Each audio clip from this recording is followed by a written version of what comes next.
All righty, everyone's coming in. Hi. Okay, couple of us, four. All right, three. All right. I actually clicked on my calendar in the corner to double check to make sure it wasn't Wednesday morning. Like, what's happening here? Hey, Chris. So we're all here at the right time. Helen, while we're just waiting for everyone to come in, um, do you have a preference for when you might like to present? Because we've got the 4th, 11th, 18th, and 25th of March taken. We've got an April 1st spot that is available. If that works at all, does that sound good? Yeah, I can do April 1st.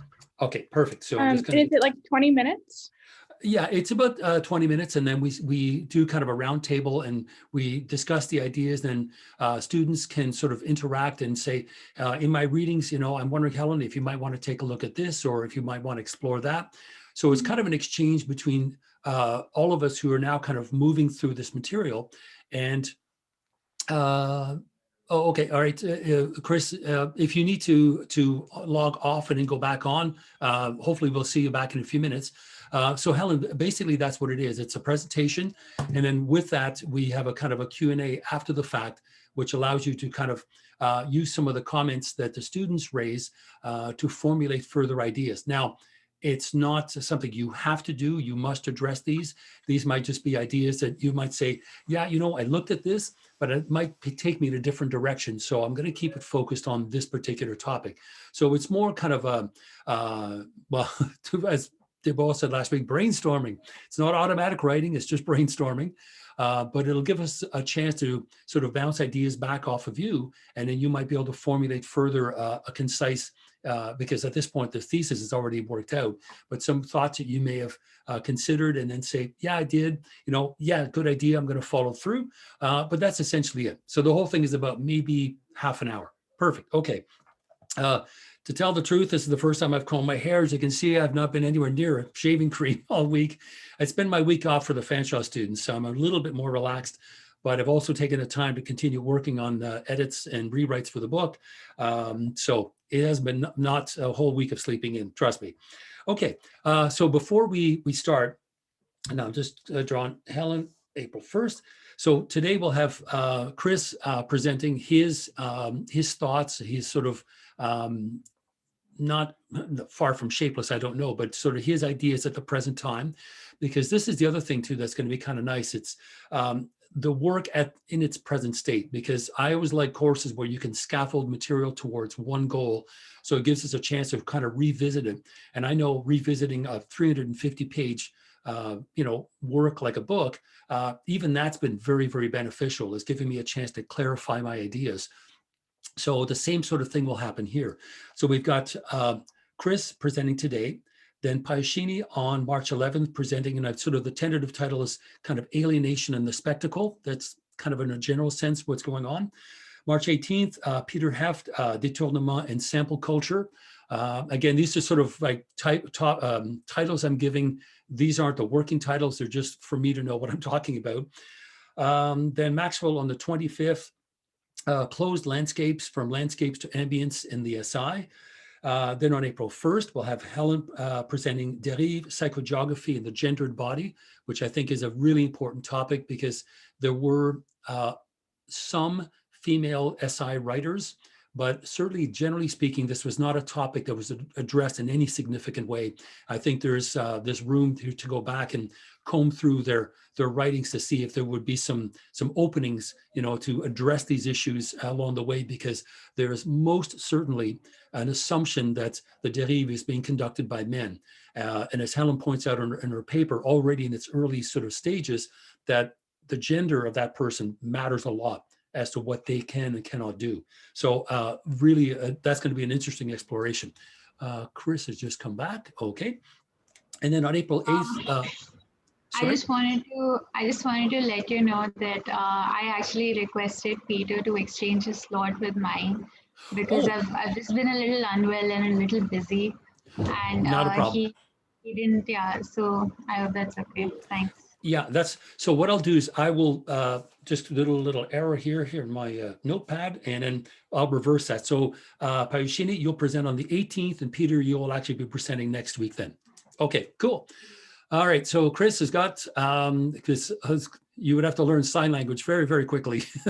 So, okay, so we're good. And then finally, as I say, on April the 8th, Emily, who's auditing the course, is going to present some thoughts on the relationship between anarchism, and the SI. Okay. Judith, yes. Okay, so at this point now, Judith, you're the last person. Hopefully we'll be able to see and hear you very shortly. And yes, so. Great, yeah, I'm just getting ready. I'm not quite prepared. Okay. Yeah, okay, that's no problem. So I'm just going to read now the revised sort of timetable. So Christopher presents today, Peter on the 11th, Payushini on the 18th, Maxwell on the 25th, Helen on the 1st, and then Emily on the 8th. Now, I don't mind doubling up one of those dates, Judith, if at this point, do you have some clear ideas on the main thesis of your paper? Because if it does complement something we're looking at here, I can match those up. If you can give me the elevator pitch on your main thesis, what is it generally about? I have no idea. Okay, cool. All right. Well, listen, we still have time. Now, there's no pressure, but we have time. So let's still leave this open because we're just in the beginning of March. We can really fit in a second presentation really at any time. So I don't think we should be anywhere near panic mode, Judith. So once that's clear, oh, Emily just came in. Once that's clear, send it, send it to me. And then we will sort of very quickly arrange something, and we'll just correspond back and forth and figure out what would be a good time. So right now, officially, 1, 2, 3, 4, 5, all 6 weeks are booked. So it'll have to be doubling up with someone else. So once you have that topic shaped into a thesis, let me know. And then we'll see whether we can fit it in kind of a nice, not contrasting, but in fact, to parallel, a couple of similar ideas. So we'll leave it for now. Okay. Let's see. Yeah. Thanks for the flexibility. Yeah, that's no problem, because again, this is crazy. I mean, as much as I'd like the format of a Zoom and so on, it hasn't been easy. And then of course, all of you are probably working as TAs as well. And I appreciate that, because I worked as a TA both at York and at Western, and it's tough. It's hard enough to do it in person, to do this on top. I think if we work with that, and again, all of you do take advantage of it, but we will get through this. Okay, so that's really it for housekeeping stuff. I'm just kind of looking over here. I wanted to get that straightened out. So really at this point, the only person is Judith, and we will work out something. But today, when I post a link for the recording, I will also provide a new calendar with the changes with Peter and Payushini switching dates, so everyone is clear on what's going on. So Judith, when you see that, if you want to take a look at that and go, hey, Peter or Maxwell is presenting something that is similar, maybe I can set up a presentation the same day, but we'll get this sorted out. Okay, so at this point now, before we go and start sort of doing a deep dive into the readings, and again, I kind of backed off a little bit on the extra stuff because it's surprising how quickly that hour and 3/4 zips by, because it's nice to sort of pick and choose things to discuss, and that's perfectly fine. But to have a chance to go back and kind of revisit some of these essays, especially the early ones, the construction of situations, the sound and the fury, which deal more directly with the surrealism than some of the other essays. So we'll reserve time in the second half of our Zoom to discuss that. But in the meantime, what I'd like to do is to hand the digital floor to Chris to basically set up his presentation. And then what we'll do is we'll leave our mics off, let Chris do his presentation. I'll be taking some notes, you can as well. And then we're basically just going to go back and sort of revisit some of the ideas, and then help Chris kind of shape this thesis, in a way that will include some of the input from other students. Now, Chris, again, you do not have to follow up with these. You may say, hey, I addressed these, you know, I will look at this. Hey, good idea. It's entirely up to you. It's a chance for us to bounce ideas back and forth. I'm sorry to say brainstorming. I mean, we walked right into That's that. okay. No problem. Because once again, right, just when we think we're somewhere, the SI is 10 miles ahead of us. So laughing at us. Yeah. Okay, so Chris, I'm going to hand the floor over to you. Turn off my mic. And again, I'm recording this and we'll post it after, but go ahead and present your ideas. And I'm just going to shut off my mic. Cool.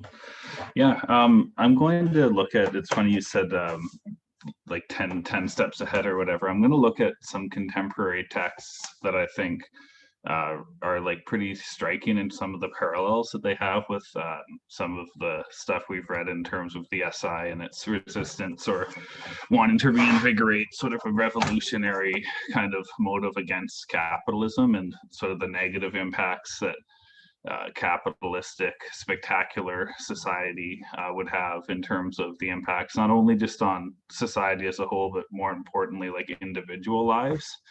And I think it's interesting to think about the SI as they relate to individual focus, and the focus on kind of like individual daily life, I think is in some ways kind of pragmatic, which is interesting. I just, before I dive into, I've posted a document in the chat. I don't know if people are able to see that or not, but it's just got a few of the key quotes and page numbers for the primary text that I'm looking at, which is the parts 1 mainly of basic banalities, as well as part 2 in some sections. And then just like a minor secondary source quote from Sarah Ahmed, who's like a contemporary affect theorist that I'm using to read kind of alongside sort of the unhappiness or the negative consequences of individuals under this coercive force of capitalism and materialistic life. So that's there for a reference. Feel free to interrupt me and cut me off if there's something that you wanted to point to in either text or a question you had. And if not, I've got a few discussion questions in that same document for the end of the talk here. Of course, the discussion is open, so if there's questions you have that aren't addressed by the pre-written ones, feel free to ask them as well.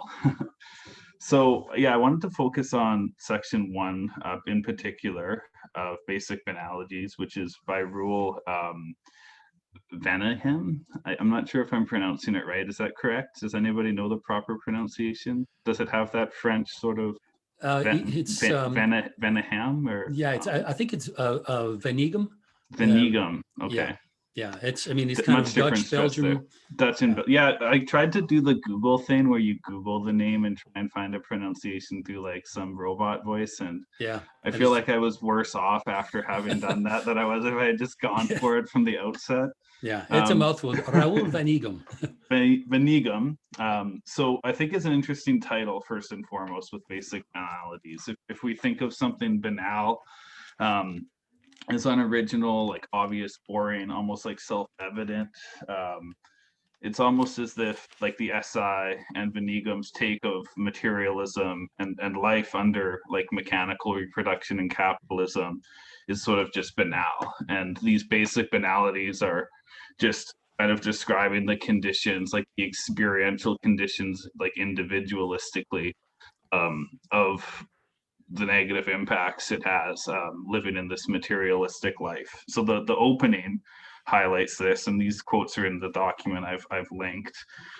But essentially writing that alienation has become the sole substance of the daily lives of an increasing number of people, further stating that bureaucratic capitalism contains the tangible reality of alienation, and perhaps the most meaningful assertion would be that that being bureaucratic capitalism, has banalized alienation, and the reduction of material poverty has been accompanied by a spreading of mediocrity of existence. So that's an interesting, the ending there, an interesting dichotomy, I guess. As material poverty reduces, or as the material conditions in which you live become better, interestingly, mediocrity also rises, or the impoverished quality of life rises. So material life, in terms of having access to material goods, whether that be the contemporary context of like fast food and fast fashion, having access to those material goods doesn't actually correlate to an increased happiness or an increased self-reporting of like life's fulfillment or satisfaction. So that's, I think, the premise or the base under which this launch against capitalism is done, because the whole point of the capitalist promise is that you, like everybody else in this free market, can compete and innovate and gain material wealth, which will then make you happy and fulfilled. But the problem is, you're not happy and fulfilled when you gain that material wealth, and this is what they're pointing to here, as the driving force of alienation, or like this overbearing cognitive dissonance, where you are doing what you've been told to do by society or by this coercive force of bureaucratic capitalism, and in doing so, the promise isn't being met, and even for those who it doesn't last very long, which is interesting. So I think what they're essentially saying is that bureaucratic capitalism makes daily life banal and mediocre, and even though material poverty can be reduced, life satisfaction is also reduced. Or in other words, if you think of like Maslow's hierarchy of needs, your safety needs and your primary needs can be met, but material wealth doesn't do that much to get you into those higher tiers in that hierarchy. I'm just going to interrupt just for a second. Yeah, please do. When I think of as a semiotician, or at least trained as semiotician, I look at words like fast food. Okay, fast food, what is that? It's food delivered to you quickly. And so the moment you think of something like, I'm bored, pizza, boom, it's there. Mm-hmm. Okay, before you can pontificate on why you want to have this fast food, whatever it may be, in other words, to stop and reflect, somebody's busy jamming a pizza in your face.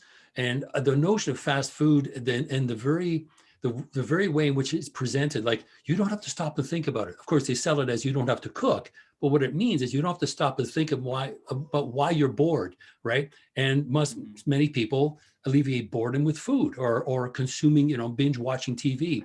The why, right? Why you need that sustenance, why you need that product. That's what capitalism is busy making sure that you don't have the time to do it. Therefore, the faster I get the food to your front door, the less likely you are going to stop. You're going to stop to think about why you need it in the first place. In terms of like contemporary psych that I can think of at that point, it reminds me of like the positive psychology, like all of this focus on mindfulness and in terms of combating this unhappiness that seems to stem from the cycle of material consumption. People almost need to train themselves to be mindful and to be able to stop the filling that pause of boredom with consumption, something like the fast food point that you've made. In terms of the language of the Basic Banalities article, the term that comes to mind there is the poverty of abundance, which I thought was kind of an interesting one. So you've got all this material stuff, but you still feel unfulfilled, or like I don't know. It's hard to not digress into this romantic, almost like reductive language of your soul isn't fulfilled or something like that. But it does almost get to that point where we're talking about fast as in like the immediacy, the need of, I'm hungry or I'm bored, and like immediate kind of transient happiness, which is really just affect, like emotion, like a biologic, but like longitudinal happiness is like a whole different discussion. And that long-term fulfillment where you can reflect back on not just your day, but like your month or your year, and say, yeah, well, I had probably like 60% positive emotions and 40% negative. So I mean, that ratio is not too bad, but like you want to get that empirical with it, that almost becomes too much of the positive psychology for me, which is And of course, if An you change, interesting- yeah, if you change the word problem to challenge, right? This is what companies love to do. If you've ever sat in on a, Yeah, euphemize it all. Yeah. oh, exactly. We have challenges, that's a problem. No, don't use the word problem, right? Because it's, again, as a semiotician, it doesn't matter. Just throw anything in front of me and I'll pick it apart. But just not a problem. It's a challenge. So here the challenge would be, well, how do I expedite that increase of, positive mindfulness? And even at the school, I mean, at whether it's Fanshawe or Western, there's always talk of mindfulness. But when have any of you had 5 minutes to just decompress? Right? We don't. We just don't. Well, but we like to yeah. talk about it. The interesting thing, this is a bit off topic, but just a quick point with the positive psych being this argument for mindfulness. Like, have you, I don't know if people have heard of the new kind of upending trend of, not trend, but reaction to this wave of mindfulness and positivity, of like toxic positivity, like this idea that you should always be able to think your way into serenity and think your way into calm, inner peace. And sometimes you just need to recognize, like, I'm a human and I have a spectrum of emotions, and anger, fear, anxiety, like all of those negative parts of that, like those are things that I'm going to experience. So I think to tie it back into the text, the materialistic life in this bureaucratic capitalism, it puts all of the eggs in the basket of comparative identity and like material wealth. So this sort of misguided fear of like first world poverty, like people are unified in terms of we all require money and capital to try and I guess just attain more than others, and we ground our own identity so much in comparing it to the material life or the material goods that others have been able to acquire through whatever they've done, so that it's all, even though people have all of these different ways to acquire material wealth, because it's like the common denominator of all of us, that this comparative identity, I think, is why I tie what's brought forward in the beginning of Basic Banalities with this, the exact quote being quality of, so the poverty is reduced in terms of survival. It has become more profound in terms of our way of life. So you're in terms of your way of life becoming materialistic. The contemporary text I think of with that was Greg Esterbrook and this notion of the progress paradox. So the progress paradox is a 2004 book, so like 42 years after Basic Banalities, but it's essentially writes that although people's quality of life continues to improve, people continue to self-report that they're less and less happy, and there's a diminishing return between quality of life and emotional satisfaction, both collectively and individually.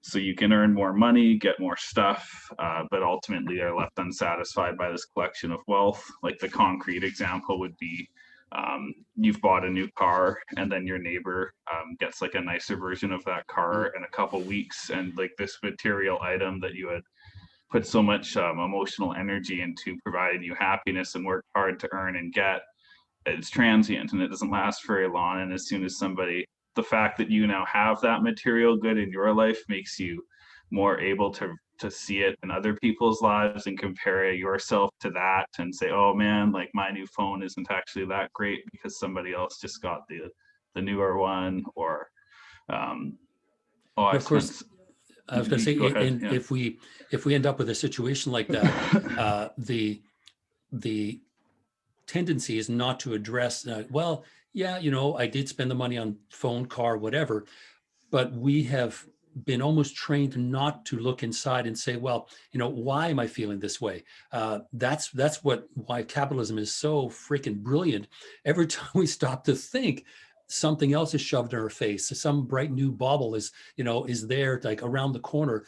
And of course we fall for it. And so from decades and decades of ignoring those feelings that from a capitalist paradigm would be considered, let's say, negative, right? In the language of Van Eeghem, like sadness, jealousy, envy, depression, and so on. These moments that all of us experience, we don't know how to deal with them because we haven't seen a time and a place where they have been addressed. Now, things are changing a little bit now in terms of depression and anxiety and emotional well-being. Finally, after how many decades, that's just beginning to kind of crack the surface. But we seem to have lived in a situation, again, no pun intended, that where we haven't been given the vocabulary to express these things.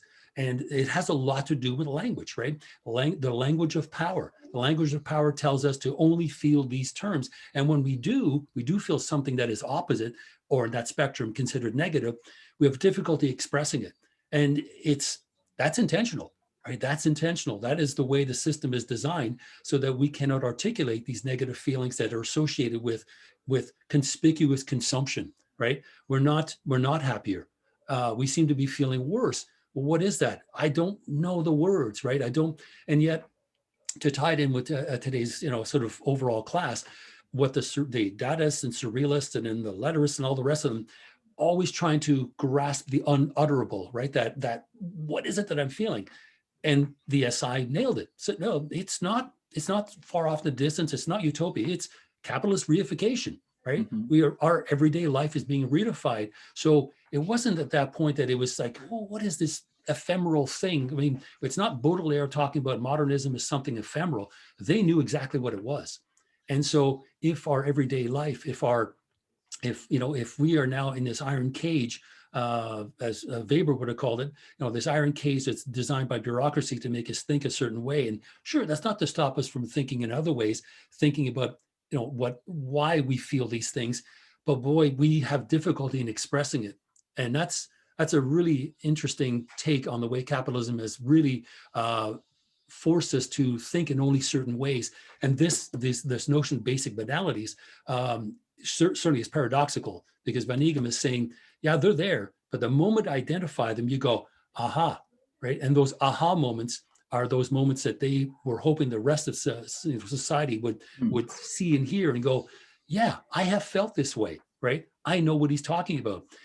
So the issue of language here, the issue of addressing a situation literally with words that have up until this point been either frowned upon or been devalued in some way. Because if language is the house of power, that house of power gets to call the shots, right? Gets to call what's good and bad. And now, just over the last decade, we've been able to talk openly about mental illness, right? Talk openly about depression and anxiety as something that is affecting such a greater number of individuals that, for an Instagram influencer, as cute as he or she may be, going, I suffer from depression. Okay. That shouldn't be front page news. Last time I checked, you are a human being. You're not a robot. You're not an avatar. I hope not. So just to get back to what you're saying, but this text is rich with all these ideas. That's another issue with to tie it back into the potential toxicity of positivity, right? This expectation that I need to be this exceptionally happy, well-adjusted, high functioning person is an unrealistic expectation. And I think it is tied a lot into, you touched on like social media. Like you're projecting yourself at imagined others when your identity is comparative, like inherently. So you're constantly imagining how other people are going to interpret the way that you're presenting yourself.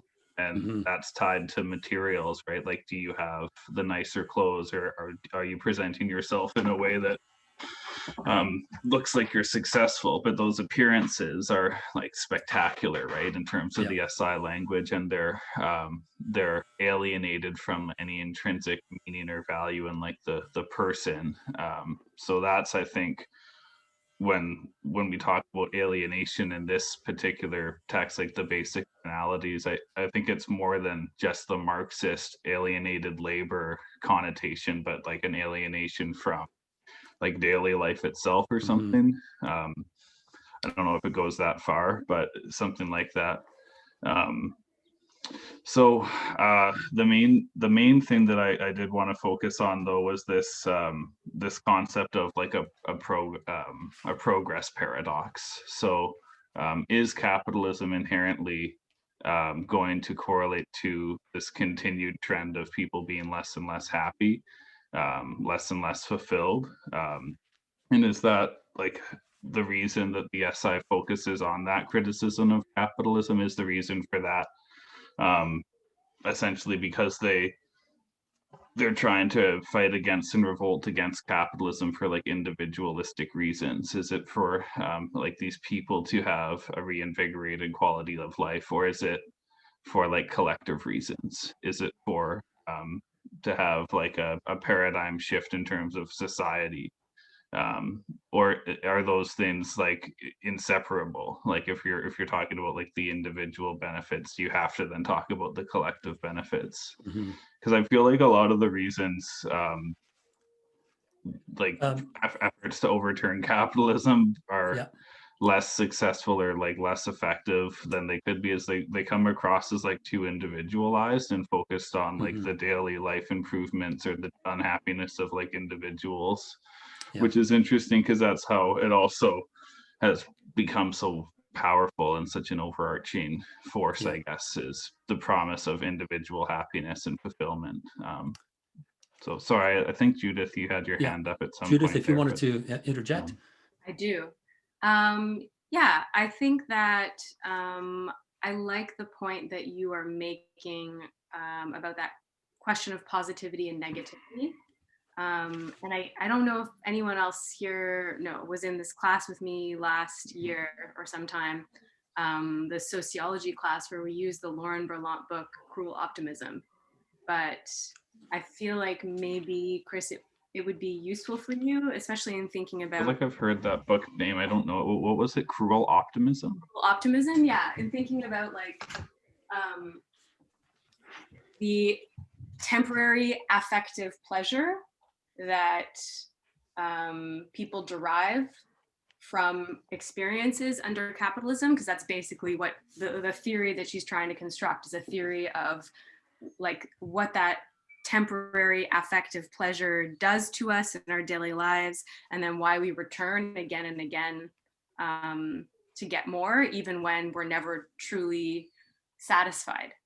And then, yeah, just a comment about your, like where your brainstorm is going. I would caution against like collapsing the past into the present. So I feel like there is so much in the SI critique of capitalism that we can relate to and that resonates, but at the same time, just like taking that and then assuming that they're talking about our form of capitalism would kind of like reduce the ability to be critical about what they've said. So I feel like it's important to keep separate the version of capitalism that they are railing against and then where we've ended up.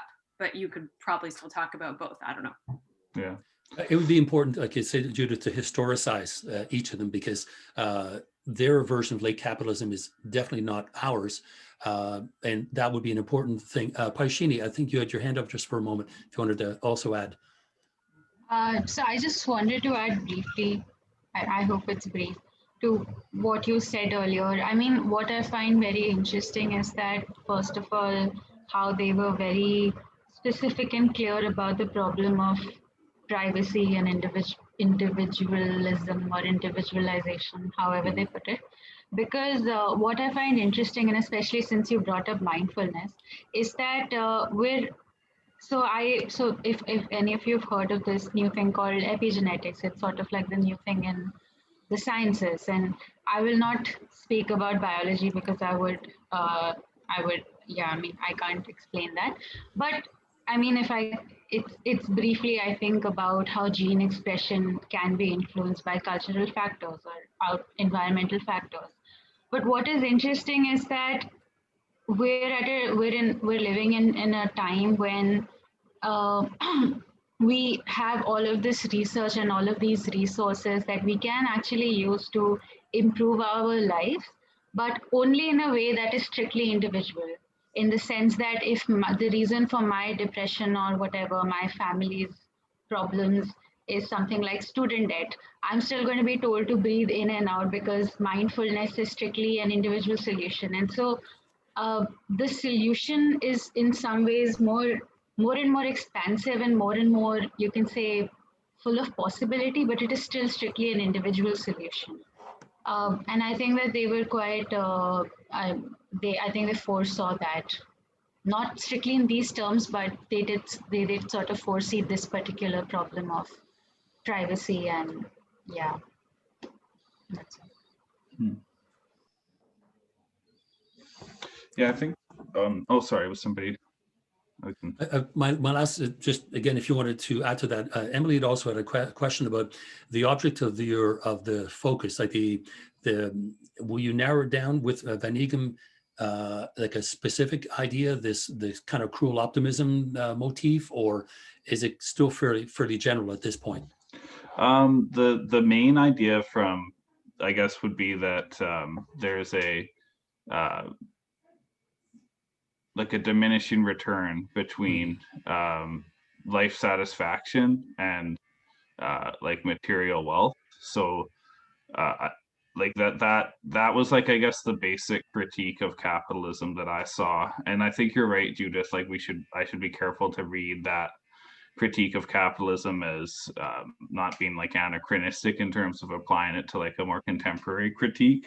But I think that the reason that I feel like it's not anachronistic in a way to bring in like this Esterbrook book with the progress paradox is that the root cause, in terms of like a root cause analysis of like this unhappiness or this banality of like everyday life under like materialism as the driving force of what's you're being told will bring happiness. I think that's still like very much sort of the same, and I think it's interesting because that it's such an individual problem, and as a like a structure, like there's so much focused on like the individual unhappiness that I think it I don't know, it reduces, or it's reductive in terms of how much inequality there is within that those individual experiences.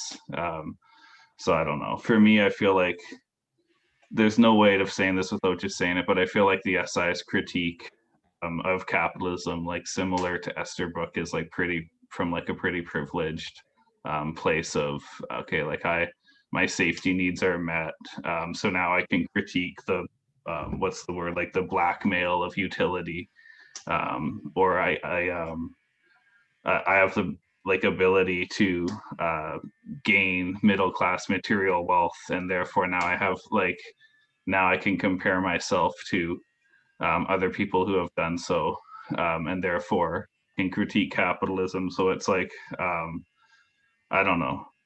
It almost seems like sometimes people who benefit the most from capitalism are like the harshest critics towards it, and people who I hear that Noam Chomsky has a nice house. Yeah, and that people who have like benefited the least are still so the ones who are committed to the belief that materialism and capitalism will provide happiness, because they haven't had a chance to get there yet. So that's what I feel. Yeah, let's keep Noam out of this. Nice. Yeah, I see what you mean. Emily, I feel like you had a question that I cut off earlier. If you wanted to. Peter as well. So we'll go to Emily first and then Peter. Either way, yeah. I was just, Peter's had his hand up for way longer. I was just going to say something about happiness, which is if you can stomach it, and it's hard to stomach, but the debate between Zizek and Jordan Peterson, even though it's not the most meaningful thing you've ever seen, is about happiness, right?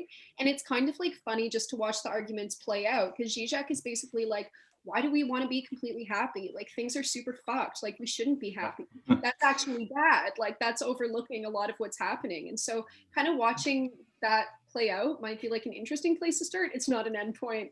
And it's really awkward. So actually, like, I could hardly watch it. I had to pause it. It's also like 4 hours. The ultimate academic cringe discussion. Very cringe worthy. Yeah, so that's the only thing I was going to say is like, What is kind of the goal of your critique? Is it to like think that people should be happy completely, or Well, I is basically think like this is again like a super aphoristic thing to say, but like it's almost like accepting unhappiness and negativity as a pathway to overall happiness, because happiness is such a reductive thing that people like, I'm unhappy because I didn't get my Tim Hortons this morning or something, like stuff like that, like the really micro examples of like capitalism making people unhappy because they're not getting like the material goods that they see other people getting. But I think a big critique is that I don't necessarily think having that at the root of your critique of capitalism is your best way to, if the goal is to like revolt or revolutionize capitalism. I don't know if that's the best way, because if wealth and material goods isn't the medium through which people compare themselves to others, like I feel like there'll be a new medium, and like that comparative competitive part of the social world is always going to be there. So I don't necessarily think, like, I think that it's worsened or intensified by capitalism, especially today more than it was in 1962. But yeah, like I don't necessarily think that like this critique of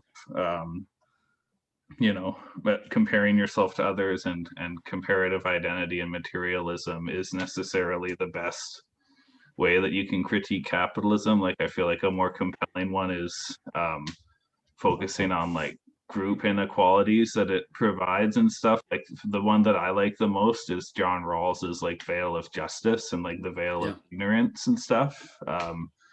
But that's like such a collective argument. There isn't really individual, like you are the collective in that argument, right? So it's like blurring the individual and the collective too far to the collective side, whereas like materialism will make most people unhappy is like so far on the individualism side of the debate. So it's weird to me to think about I don't know which of those I guess is more effective, like trying to criticize like individualistic consequences or like group collective consequences.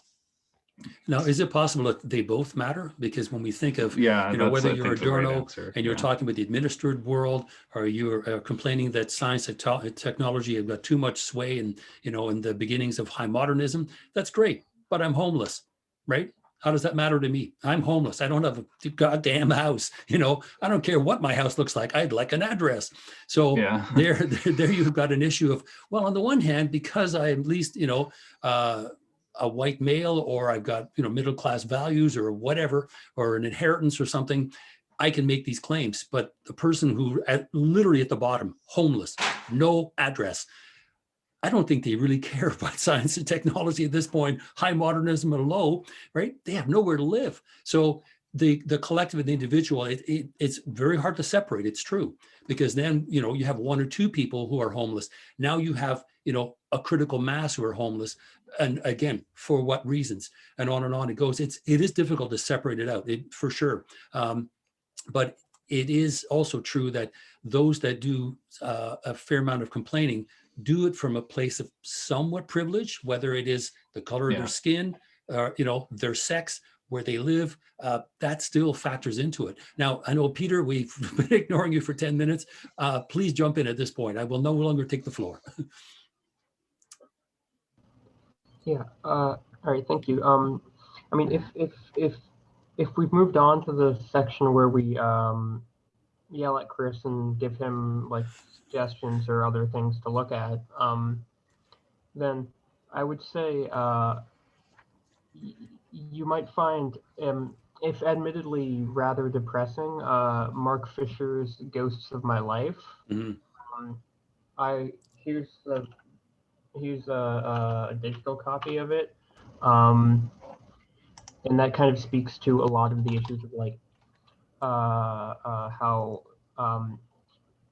like the creation of novelties doesn't actually create new futures, new possibilities. And I think more generally, Fisher's work can, like, you might find other things in his work that could help, because he's certainly indebted to the situationists to some extent, but I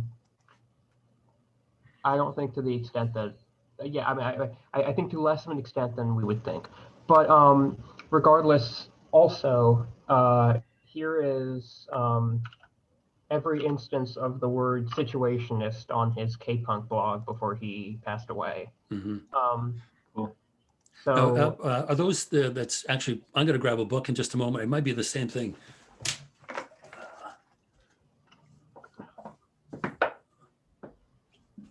Okay.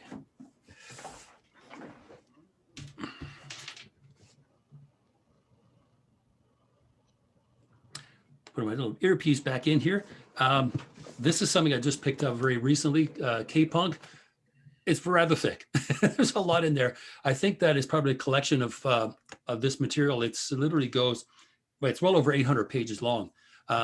So Chris, I would say that Mark Fisher may be someone that you may wish to look at. And as Peter points out, maybe not directly a link, but certainly inspired by the same issues, the same problems, the same dilemmas, the same aporias, because Ghost of My Life, right, which is this one here, really deals as well as capitalist realism with the emotional toil or toll of capitalism. And really the second half of that book deals with the mental and physical sort of results of dealing with this system that is literally a behemoth, right? It literally has no limits. Every time we try to, push against it, it's always just past us. And this, of course, caused Mark Fisher a tremendous amount of grief, but the gift he gave us was trying to articulate exactly what that was. And I think that's where I think to tie up basic banalities and maybe capitalist realism or Ghost of My Life, to see if there are some links might be fruitful. It might give you that sort of that progression, which again, keeping them historically informed, because that's also important. But I think there might be some ideas in Mark Fisher's books that would tie together some of what Van Eeghem raises, and then it gets addressed, several decades later. Yeah, one of the other contemporary texts, like I quoted a brief thing from it with the promise of happiness. Like happiness teaches us not what is of value, but what we value, or happiness is what we value, not what is of value. So it tries to take the focus away from like commodified monetary value and things like that towards like inherent value and I guess the things that you're doing with your daily life. So I don't know if other people think that that's an interesting take on it, but again, I think with Sarah Ahmed, it's weird because she's calling for happiness as almost like a collective. I don't know if people can hear me still. My screen is frozen, but she calls for happiness as almost like a collective duty. So it's very like I'm happy if you're happy cliche too is involved in it, whereas the critique of the capitalist materialist unhappiness is almost like still focused on like an individual making themselves happy, like in the context of like their own individual actions and their own life and stuff. So I don't know if that's another interesting, like I didn't think of that contradiction with Ahmed until we started speaking about it more now. But yeah, that's an interesting one that maybe I'll have to think about either tweaking the way I'm introducing Ahmed in relation to that problem, or maybe not use that book at all. I don't know. We'll see. Now, Emily was asking which the title of the book. I know the name. Oh, The Promise of Happiness. Yeah. Okay. If I could just like be kind of a shit disturber for a second. Yes, please do. I did a presentation yesterday in our climate change class, and that's like all I worked on for the last week and a half. I really haven't done anything fun. I haven't like seen my boyfriend. I've just been doing research. And so yesterday when I finished the presentation, I was like, okay, what am I going to do? I want to do something that makes me happy. So I went for a walk because it was sunny, and then I went and bought a bunch of beer, and then I came home and sat on Pinterest and did online window shopping and drank and looked at consumptive options for like hours until I was bored of that. And then I started reading The Conclusion of Peter Berger. So, you know, like I went and bought some stuff and then I like thought about buying more stuff. And I actually bought a really stupid dress that like I don't need. It's from AliExpress, which is like the bastion of like bad capitalism. So I'm just saying like I wanted to do something happy and really shallow. These were associated for me and I did. It made me happy. It was fun. But like, you know, that's not good. That's capitalism. So I'm just trying to like throw that out there, right? Yeah. Like are there layers of happiness? Are there different types of happiness? Are there different brands of happiness? Does happiness only describe something that is capitalistic, or is there a deeper happiness? Like you would have to distinguish those, right? Because Yeah, I think that there absolutely are different kind. Like the word happiness is reductive in itself for sure. I guess the main difference would be like if you wanted to make it slightly less reductive, but still like a binary. I guess it would be like long-term fulfillment, like longitudinal life satisfaction versus like day-to-day hedonic, like pleasure happiness, pleasure pain kind of divide. And like that's a great example of retail therapy being like short-term hedonic pleasure happiness, which is the problem is it aggregates, right? So if you have that yeah, hedonic happiness. Yeah, it's a nice alliteration there too, for sure. Yeah, it's interesting. Yeah, I was just going to say, here's something that's really sad is if you read Aristotle's Politics, there are significant chunks all the way through talking about what? Happiness.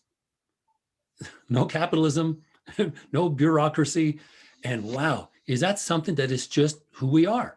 Right? Yeah. It doesn't matter what the situation. It's remarkable that, I mean, okay, here's an aristocrat, a physicist or biologist, whatever that was back then, slave owner, and still worried about happiness.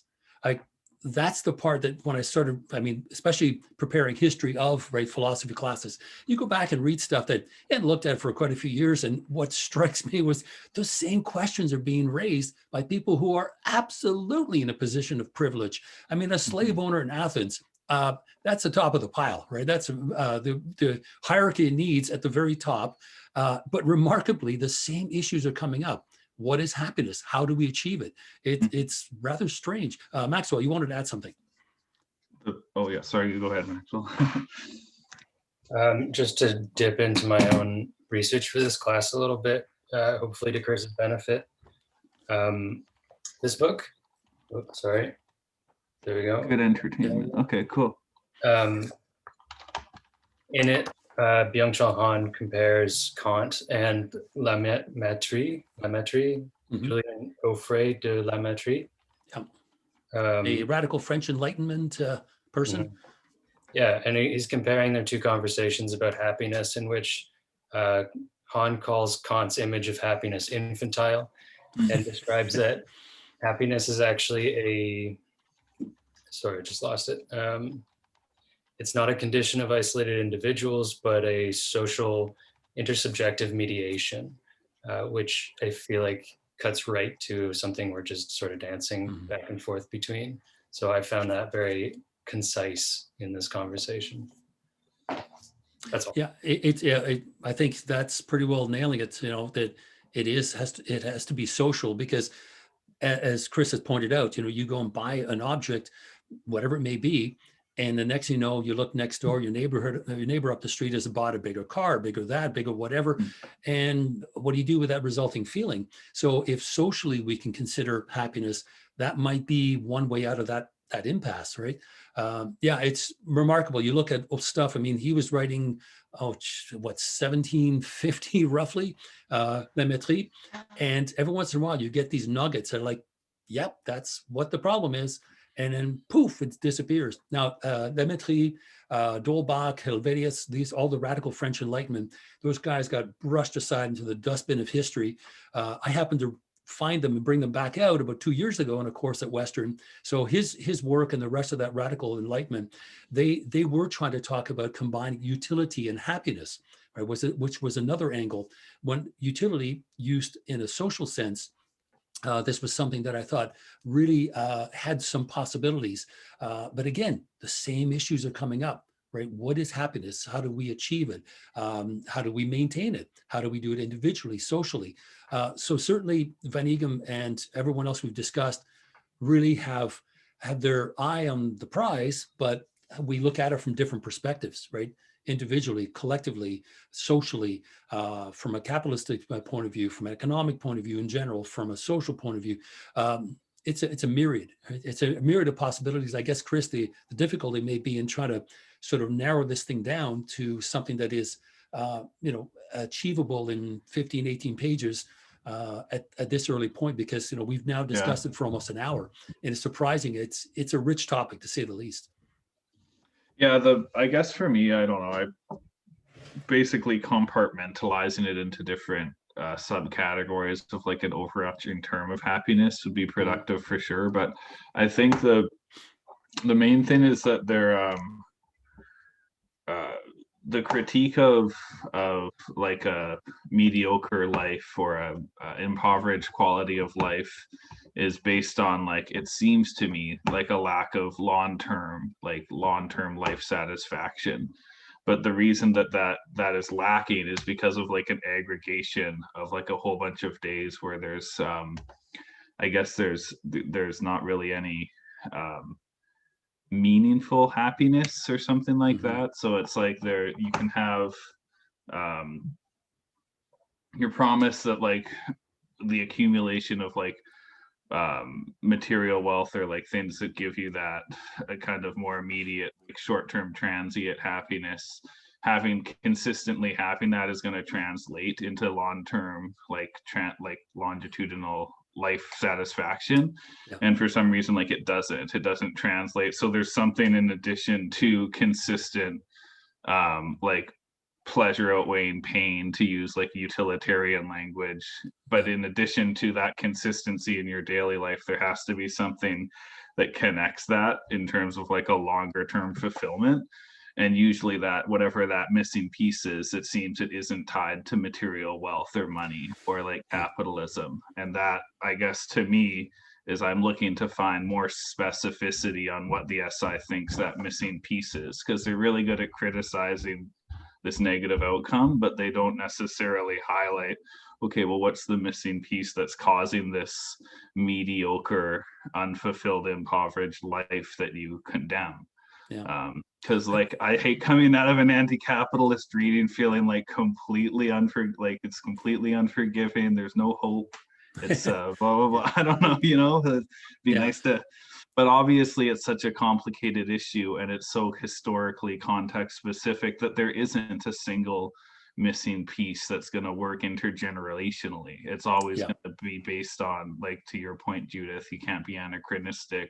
The reasons people were unhappy in 1962 might have been related to capitalism, and probably were, but maybe not to the extent that capitalism causes material unhappiness now, especially with something like social media too.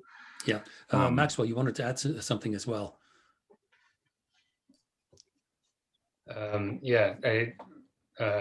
Sorry, just reading Payashini's comment, but I can't read and speak at the same time. I lost my train of thought. I'm wondering, Chris, if you think, sorry, I have like 3 different starting places in my head at the same time. Okay. I'm wondering about unitary urbanism and their, like, the SI's focus on architecture. Basically, how do you feel about that interest in relationship to happiness, in relationship to capitalism? Like, obviously they're intertwined, but I'm wondering about that because if happiness is a social kind of intersubjective thing, and we're going to talk about temporalities, we're going to talk about past, architecture is definitely something that, at least historically, is intergenerational. And if it has a foot in happiness, in constructing pleasure, unitary urbanism style, maybe there is something there and we're glossing over it. Like, this is a genuine question. I'm not trying to lead. Yeah, I feel like that's just trying to give it, it's almost like an aesthetic happiness in a way, or having like control over aesthetic choices, or like more individuality, more novelty in aesthetic choices, rather than like this monotonous consistency, in terms of like the quote I have in the attached document is kind of related to that point you have about the resistance to architecture as like a conditioning force. Like it's like yeah, like it's hides the fact that architecture is and this conditioning are really useful only insofar as they reinforce reification. Modern capitalism dissuades people from making any criticism of architecture with the simple argument that they need a roof over their heads. Just as television is accepted on the grounds that they need information and entertainment. So I don't know, I think for something like trying to take control back over like urban planning or architecture as a way to, I guess, resist the reification rather than reinforce it or something. But I think in terms of as it relates to happiness and combating like this mediocrity or this banal life that they're condemning, I feel like it's giving them like, I don't know, like creative or like artistic control over something that's otherwise just been reduced to like pure commodity or something, or like only for utility. So basically trying to put some art back into the utility. I don't know. Peter had a comment saying it's just your head spinning over the issue of happiness. Now, Chris, I think yeah, me too. we have it on record, so you can go back and look at it. But I think you clearly articulated your main thesis, which was this definition of happiness. What is it exactly in the SI? And as much as they do spend an awful lot of time critiquing it, what do they offer as an alternative? What is that Northwest Passage? I think that like it's a simple thesis, but I think yes, there's principles of hope, right? What you need at this point is perhaps to hone it in, and to that degree, I think you might still be able to write a very good, rich paper by just saying what is their version of happiness, and how do they present an alternative to those reifying effects of capitalism. It's simple, and I think it really takes in everything we've discussed, because as you can see, we can look at Van Eegham's essay any number of different ways, but it raises all these secondary points. And then certainly Marcuse would be someone else, although they did not directly influence the SI. Certainly they ran parallel paths for sure. So there is material both contemporary to them, and then some of the people you talk about today that will also reconcile the issue of historicizing these ideas. But certainly if you do that, if you kind of, the main idea is what is their definition of happiness?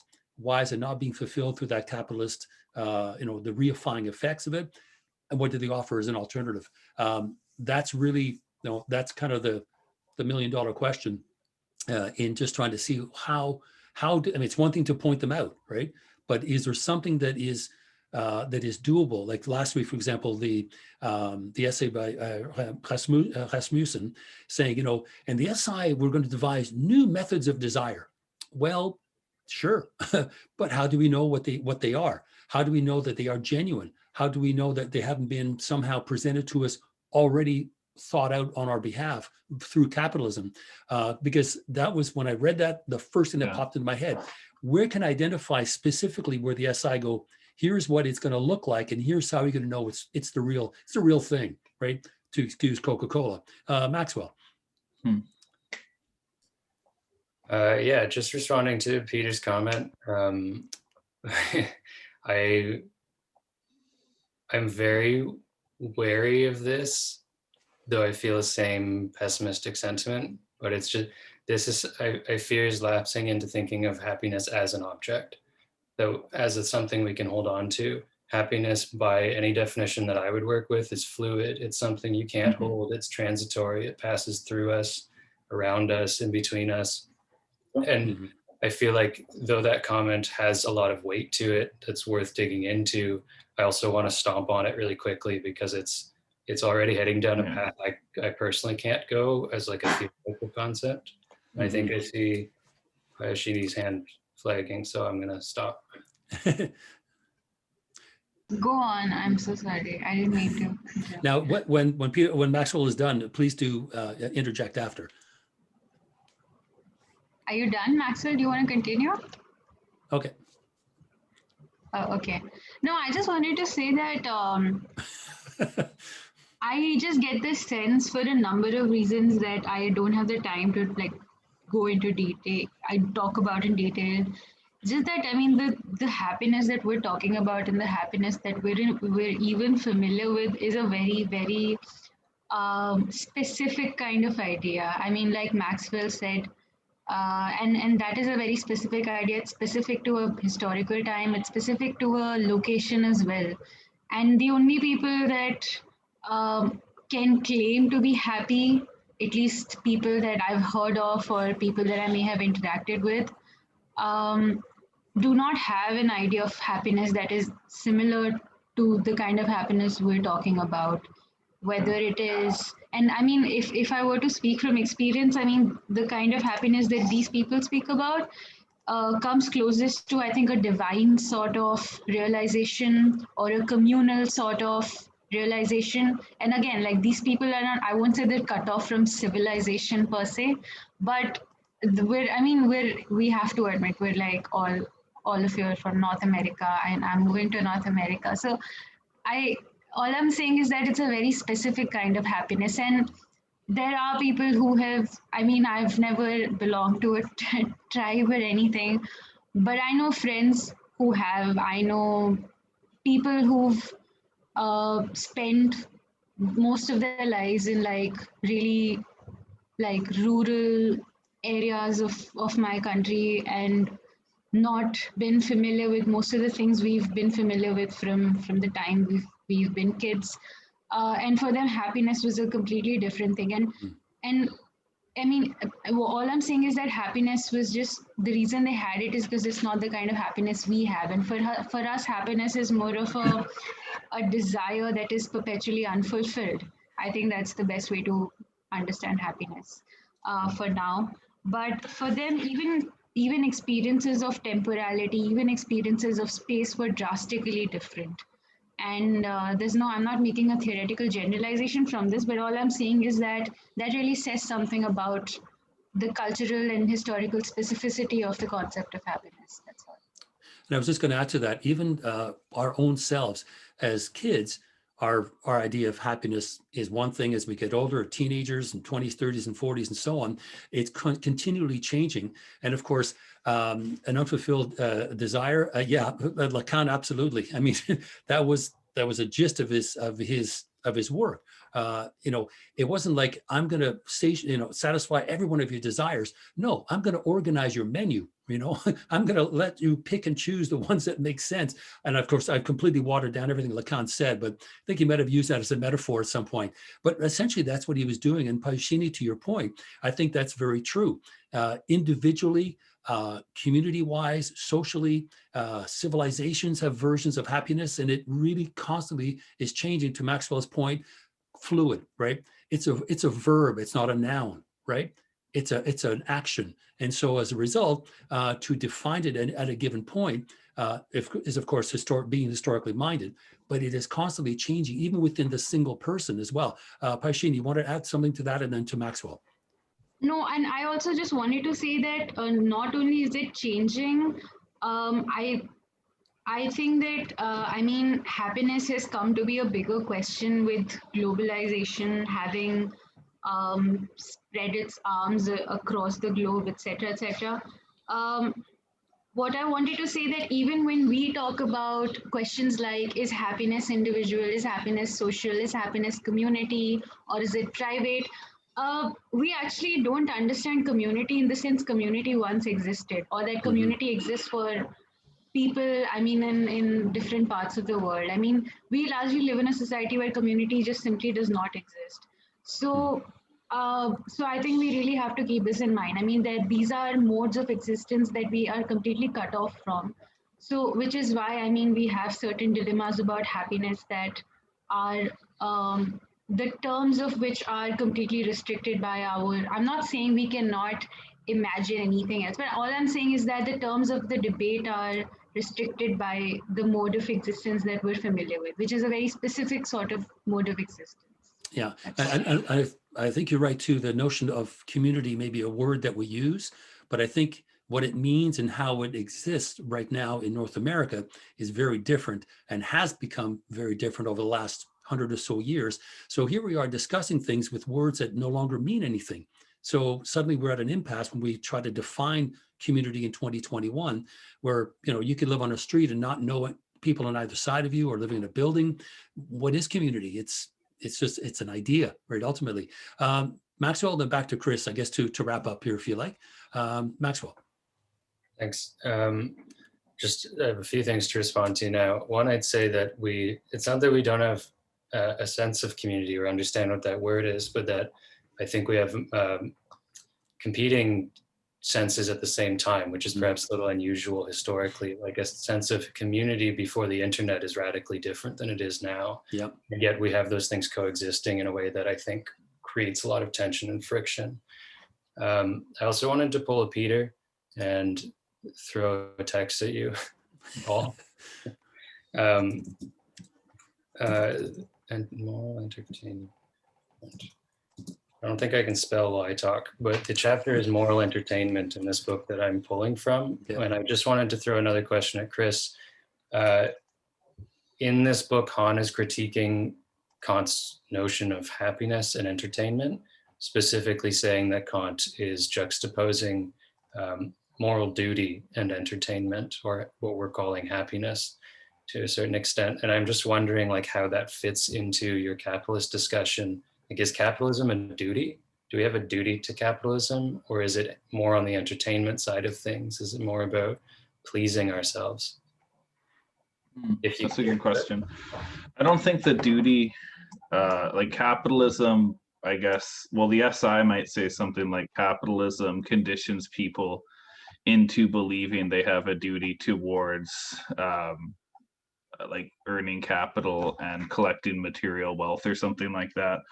But the underlining duty, I guess, to your point, would be a duty to providing something like hedonic happiness to themselves or something. And the medium through which that can be done is acquiring material wealth in a paradigm of capitalism or something. But I don't know. I think for me, I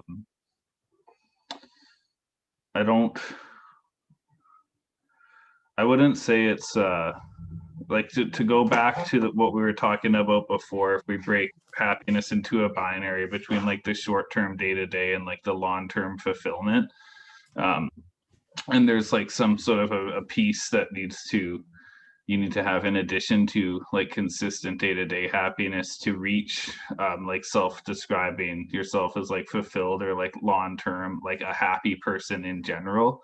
And I don't necessarily think that would be deontological or that there would be a duty for that. If anything, it makes me almost think about it would be, you might perceive yourself as having a duty to provide that for others, and providing it to others makes you feel good, almost like a reciprocal altruism or something like that. So maybe that would be the contradiction for me, is that even if the duty was posited as selfless or for the creation of others' happiness in terms of a community, that ultimately that is only so that it can retroactively make you feel good as an individual. So reciprocal altruism is the only real kind of altruism or something like that. Mm-hmm. I don't know if I buy into that completely though. Even if that is the case, the action that made the other person happy would have to come before the reciprocal benefits it provides to the original actor. So even if that's a weird one. I'm sort of going down a rabbit hole with that one, Maxwell. Sorry, it was a bit of a long-winded answer, but yeah, no, that's a really interesting question to pose, and it's helpful for the way thinking about what is that missing piece that brings you from consistent day-to-day happiness to a longer term fulfillment, which is, I think, the main thing that the SI is criticizing in like a spectacular materialistic society. The quote that came to mind earlier when we were discussing with the poverty of abundance thing is, it's not in my document, but it's in the like the first page of part 2 of Basic Banalities, where it's you know, what could potentially enable us to construct it, which it being this better version of fulfilled life that isn't mediocre, plunges us into that poverty of abundance, and we are enslaved by the means of liberation. So I don't know, when they start writing like that, to me it starts to become like almost vague. But yeah, it's, I think that in a lot of ways the main point is that you can still have like a perceived, I guess, day-to-day happiness or something, like in this state of alienation, but you're never going to reach that longer term fulfillment or like life satisfaction, or I guess reflect on like a longitudinal fulfillment. It's always going to be, I guess, Temporary. These like really transient temporary moments. Yeah. And then the problem is that those transient temporary moments become less and less effective. So like that's the diminishing return part. Is your example, Emily, like the online shopping thing probably helped because you don't do it that often or something. It was like a relief, right? But it's like if you started trying to do it every day, it's like becomes like a diminishing return. It's not as effective, right? And that's the problem, is people are this widespread realization almost of its ineffectiveness, but there's no other, they keep trying to go back to that system of like material consumption to find, I don't know, the long-term happiness, and it I guess is never going to provide that according to the logic of the SI, which I agree with overall. I just wish there was more clarity, and like A, like why is that the case, and B, if that isn't going to provide it, what will? So, and perhaps it's Peter's answer, maybe nothing, because happiness is a chimera that doesn't actually exist in the long-term longitudinal fulfillment sense. Unless you're just an optimistic disposition and it's a matter of like personality, and not really something that's that's achievable for most people, unless you're like your personality is unusually optimistic or something like that. I don't know. Yeah. Emily's been having a chat going for a little bit based on, no, I'm not giving you heck or anything. I'm just, I'm wondering what either Maxwell or Chris may have said that triggered you to start thinking about this notion of redemption, right? Yeah. That you have this debt, this debt you need to pay back. We will help you. And I liked how it was phrased, because there is this notion of redemption, that if you can unburden yourself of this, whether it's student debt or any other kind of debt, that somehow you're fulfilled in some way. Is that the only thing capitalism will give us, but to make us feel sort of satisfied that I paid off my house, or I paid off my TV or something? So I don't know if you want to add to that, because it was working towards something that I wanted to see if we could tie in with what Chris was originally saying. Yeah. I don't have much more to say than that book can say. I mean, I think everybody should read at least some of it. It's obviously quite large, but it's just one of those things that like changed my life. Maybe personal, but yeah, I mean, it's just very strange to think about, just in a very basic sense. There's very moralizing language around debt. Like there is a social sort of sense that we should pay our debts, and that if we have debts, they should be paid back. If you have huge student loans and you don't want to pay them back, your family or your friends or people you talk to at a dinner party might see you as a bad person fundamentally because you're not paying back your debts. And yeah, Graeber just traces it linguistically, but socially and culturally, he's like one of the most brilliant researchers of all time. I truly believe that, in detail, into the formation of economies, the language of the Bible, to the language of the Rig Vedas. He really just he uses debt as like this fundamental epistemological construct for thinking about how we are tied to capital. And it's like so fascinating. I put in 2 videos where he kind of talks about it as like gateway drugs. But yeah, I mean, and even redemption, banks use that to redeem your debts, whatever. Yeah, there's just like it's very rich, and I think it's also suspicious that people who spend a lot of their time engaged in intellectual pursuits are the ones who need to have the most debt. And I think it does like reconstruct sort of subjectivity at a fundamental level to know that you owe $20,000, $200,000 to the government. Never mind when you can't pay your debts, but just what that contractual relationship does to the subject, to the student, to the person with a mortgage, etc., I think is de-radicalize them. That's at least my feeling. I literally owe the Canadian government something right now. I actually do owe the state something, you know, and I think that that affects us in ways that are like really significant. And that's all I would say about it. And what's interesting is the religious language that is used, the notion of redemption and to redeem something. And, you know, was it debt? Was it original sin? Oh, who knows, right?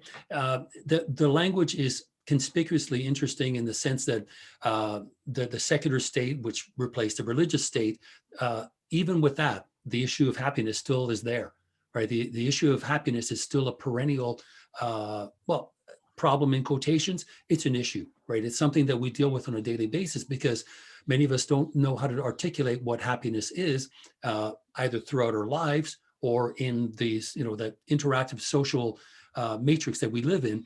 It's still, again, it's a rich question. And to Chris, the whole idea of trying to articulate what the SI's idea of happiness was, because ultimately, and I think Payushini, you asked maybe 2 or 3 weeks ago, well, how can I describe situationism and what is the situation? And that is something that is in a lot of these texts, dancing around an issue. And then when you finally say, okay, what's my elevator pitch on unitary urbanism?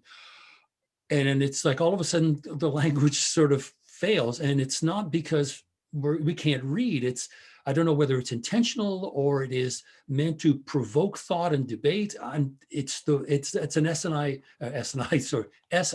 writing style that certainly gets us thinking. Right, we've just spent an hour 20 minutes talking about these very topics, but there is sometimes a lack of substantial alternatives. I guess we'll call it that, in the sense of, you know, here is the issue. Here's how we defined it historically at this moment, and here's our way out. Lots of, you know, identifying the problems, basic banalities, both parts do this extremely well. But at the same time, in terms of an alternative, other than creating a situation, which is still within capitalism, and again, unitary urbanism, which I had to finally identify, saying, if you look up in the dictionary, and of course, Mustafa Kayati would have said, no, put that dictionary away, but if you had to use one of the definitions, and this is the third one, it's a more government sort of oriented, and it's a notion of having a central authority. So unitary urbanism would be us controlling everything around us. You know, the sounds that we hear, where we are, our environment. So unitary urbanism, the notion of being unitary, singular, is that single individual, the situationist, is the one who controls the environment. Now, doesn't happen very often. And I think, Helen, to your point, you were talking a little bit about sound and, you know, that gendered body being surrounded by Muzak. In the words of Lily Tomlin, I'm afraid that the guy who invented Muzak is thinking up something else.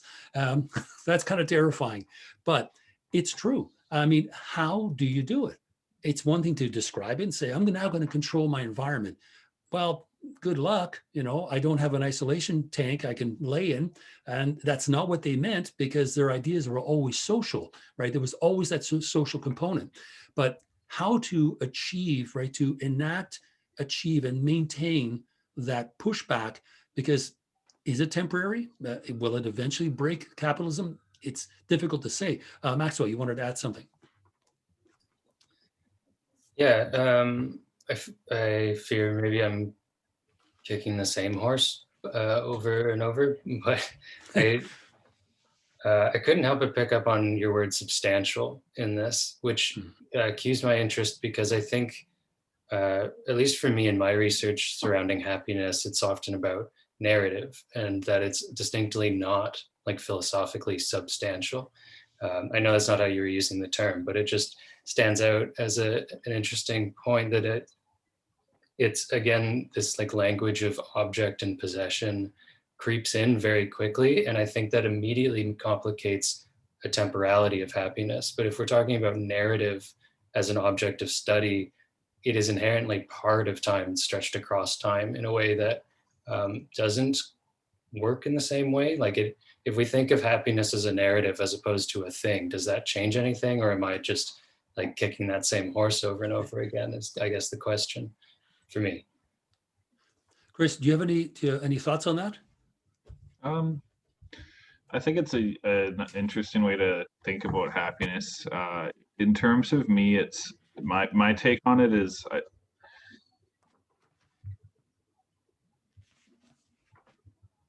I don't know if I would even describe I guess you could think of it in terms of like the longitudinal, when you say happiness and we're trying to signify like the longer term life satisfaction, it could be like a narrative of like your own retroactive articulation of like your day-to-day emotional well-being or something. So like a narrative in terms of like your own experiences and like lived experiences, like a personal narrative of each individual subject. But there's also that like the collective narrative of happiness is like the promise of happiness, to use Sarah Ahmed's title of her text, like this thing, that this intangible thing that's we're all in pursuit of, even though we can't really describe exactly what it is. So when you think of it in terms of a narrative that way, it almost, like the English lit nerd in me and training in me makes me, when I hear narrative, I always think of like fiction, like so is happiness in terms of this collective promise of happiness like a fiction or something like that. Sorry, go ahead, Maxwell. You wanted to respond earlier there. I kept rambling on as your hand went up. My bad. No, you rambled right into the section I want to be in. Perfect. I forgot to say the other part of why I was thinking about that is I'm thinking of Venigo. I'm thinking of Basic Banalities, where he's talking about myth. It is precisely that fictional narrative that I mean to point at when I talk about narrative, not a like, what's the word for those people that love to collect data about all their body functions? I can't think of it right now, but I Preoccupied? Yeah. I am specifically thinking of mythic narrative and that sort of like cultural phenomenon. Yeah.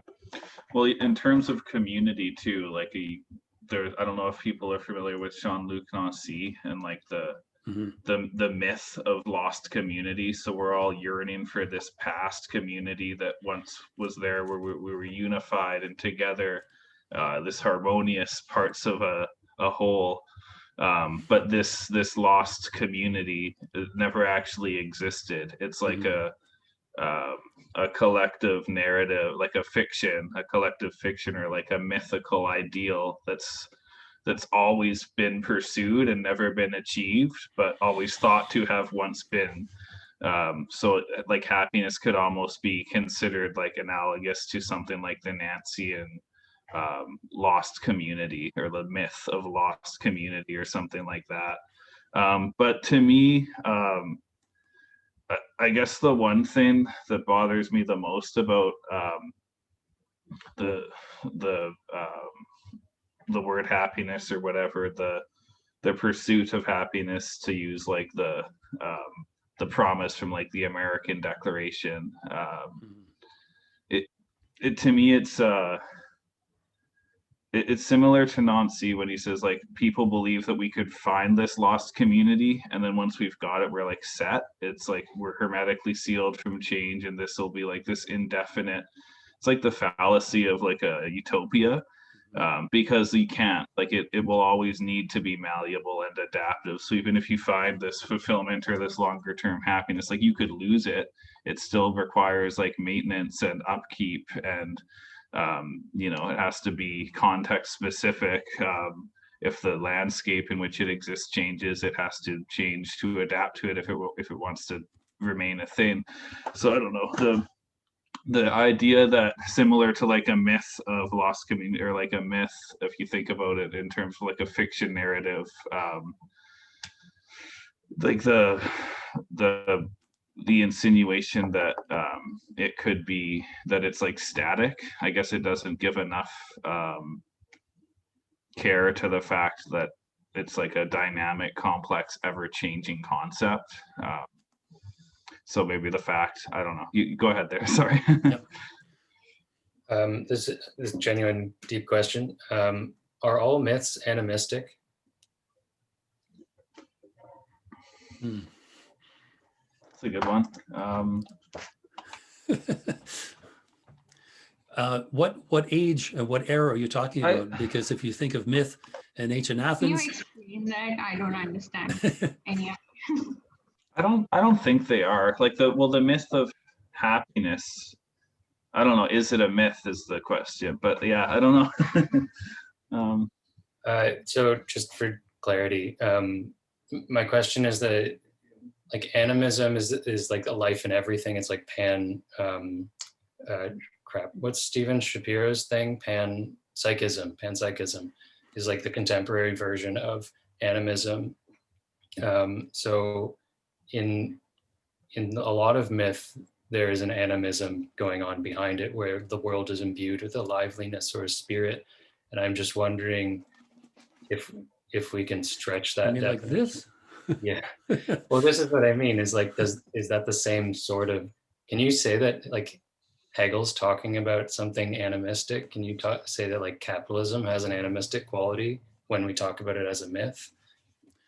Now, there's certainly no mention in this book on myth, but certainly when you think of spirit, right, this sort of self-fulfilling or self-realizing entity that uses us, right? And I'm trying to make a metaphor, or an image for somebody to understand. Say, imagine it floats above us and it comes down. It's very Christ-like. It came down to help us, and it used us to fulfill itself, and it rose back up, et cetera, et cetera. No, I don't think mythology, Hegel, at least in all the books, and half of those back there are all books on Hegel, because that's what I had to tangle with for my PhD. But no, he doesn't talk about myth in the same way. And that's why I was only being facetious when I said it depends on the era, because certainly mythology in ancient Athens was used as an explanatory model for the world around us.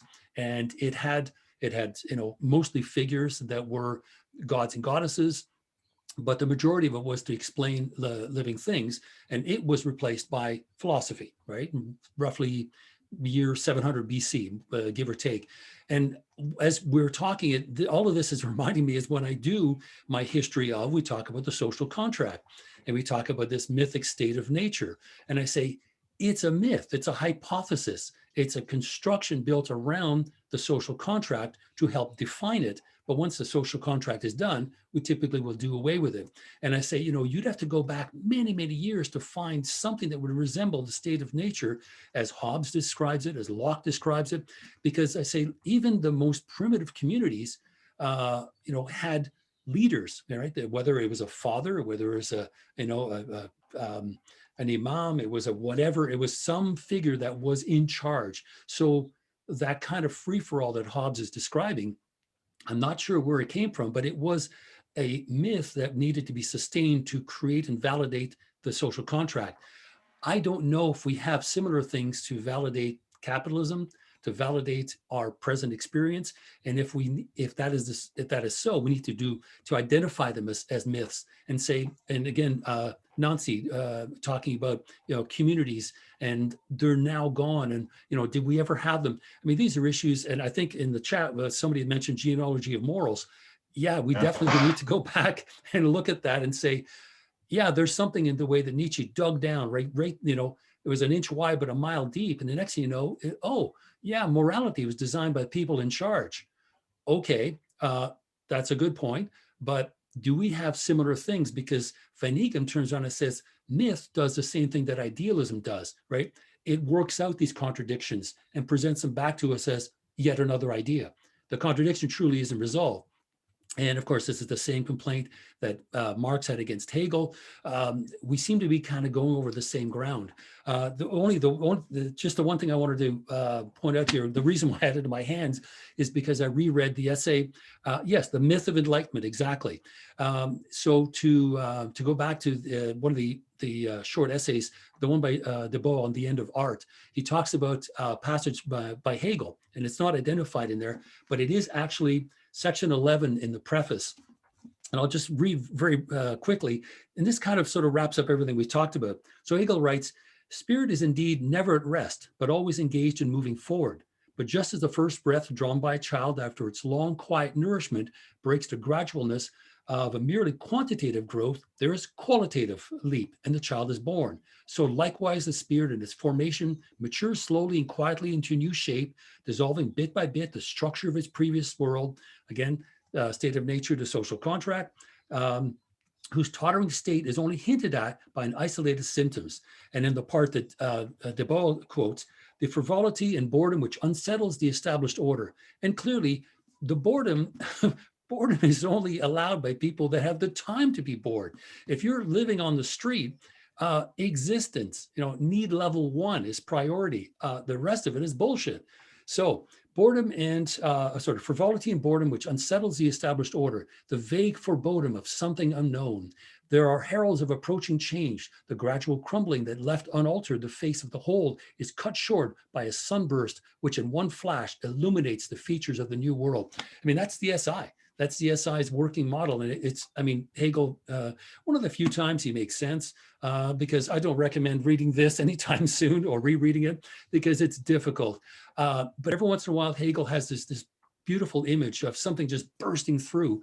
And I think the SI may have viewed themselves as, that light that comes through. And of course, that's why it's called the Enlightenment.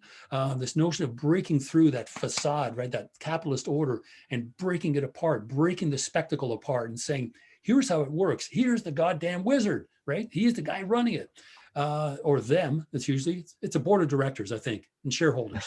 But anyway, but you get my point.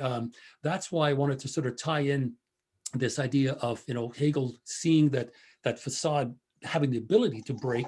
Now, the problem with Hegel is he puts it all back together again, because I think the previous section he talks about, let's take the idea apart, right? That's, again, we're talking about the Marxist interpretation of Hegel, but the same idea is still going on there. This view that something is wrong, that initial sort of, that éclaircissement, right? The lighting up of here is a difficult situation, but does the SI finally provide for us a way out? I mean, they were very good at identifying, but did they go further? And I think, Chris, certainly that would be part of your paper is, they clearly identify the issues. There's no question there. But is there something that provides maybe short-term happiness? Yes. Long-term happiness depends on what it is, right?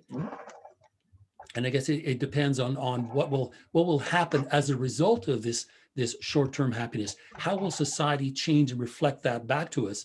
And are we still in that iron cage, right? Are we now moving somewhere else? Were there any other topic? I know we kind of went a long time, but it's kind of nice to have all this input. Now, Chris, hopefully you are clear rather than more confused than you were an hour and a half ago. No, it was good. Yeah, lots of good stuff to think about and include in the lawn version of this. Yeah. So essentially that's what's going to happen. We'll have a chance and let's have it the way we've done it today, rather than having you present completely. Then, because if you're like me, short-term memory loss, and 2 minutes later, I forgot the question I was going to ask. So we can interject the same way as we have been. And I think it's still going to be, very useful. Now, were there any last minute thoughts that you wanted to present to us, or did you have a chance to present everything?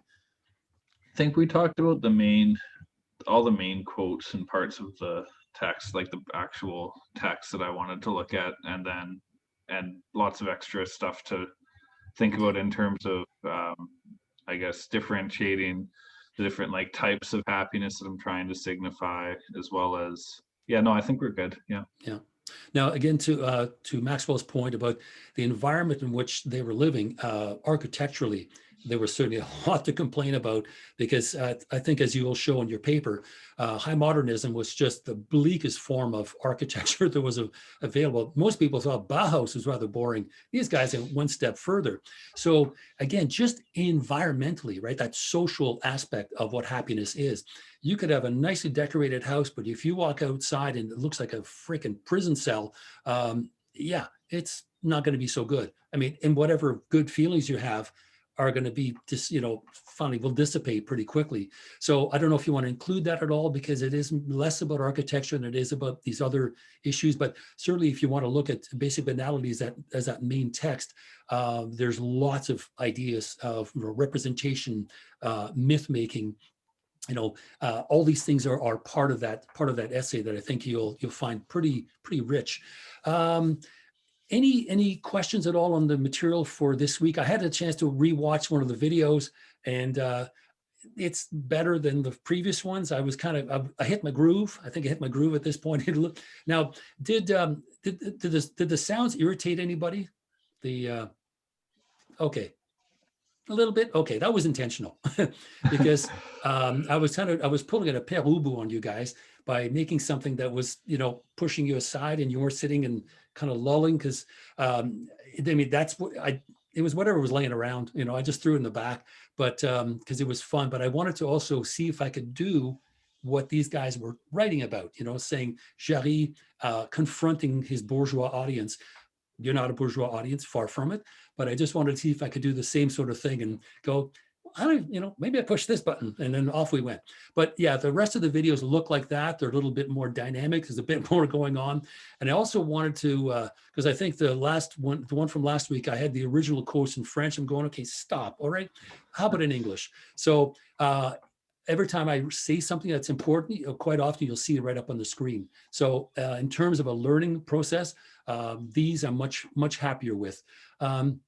Yes, bourgeois sensibility. Okay, there we go. I'm glad to see it's still alive, and some of us do have it. But I have such a high tolerance for pain that's and nonsense that it's like, I don't know. It really is going to take something to bore me. Because as a film student, you have no idea the crap I've had to watch. So, but that's kind of fun. All right, so I guess we're going to wrap it up here. If we're good with exactly, if everyone is comfortable with this format, then we're going to present the material in this way. And again, Chris, many interesting and thoughtful suggestions, and do sort of rewatch the video if you've forgotten anything. But yeah, it is Dadaist. If you want to go back and sort of incorporate some of these ideas, but certainly some of the main points is, the historical perspective on the positions, because you want to look at contemporary material from the 50s and 60s, definitely. But as well as some of the ideas that reappear right over the last 20 years and historicize those, because that's a very important issue. And certainly, as Debord said, new means new means, period.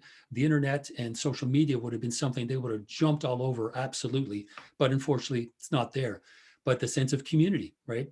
We belong to all kinds of communities, because I happen to like classic rock or whatever, or Betty Page, it doesn't matter. But that's not really a community, is it? I'll never meet these people. But those kinds of things, the ideas that arise in Van Eekham's texts, I think even if you just focused on one of those two, they're rich, difficult, they're dense, but very rewarding if you think about them. So I would say hone in your perspective on the SI to maybe just Van Eekham, because he gives you more than enough to think about, and then incorporate some of the ideas that we've discussed. And I think you'll have a really good paper. Any other comments, queries, concerns? No? All right. So if we're good, we'll see each other next week. I'm going to post this. And when I post the link in the announcement, I will have a list of the revised calendar and in the topics. So Judith, if you are looking at that and you have an idea that you might want to sort of marry up with one that is already presenting, by all means. Okay, so in the meantime, it's been fun. Excuse my occasional digressions and I didn't swear, did I? I forgot. Depends on what it was. Okay, and I promise to shave next week too, because I literally been hibernating in my little room here. So have a wonderful week. Don't overdo anything, and just mark slowly and take some time off and find that happiness, however ephemeral it may be. And we'll see everybody next week. Take care then. Bye. You go. you. Like,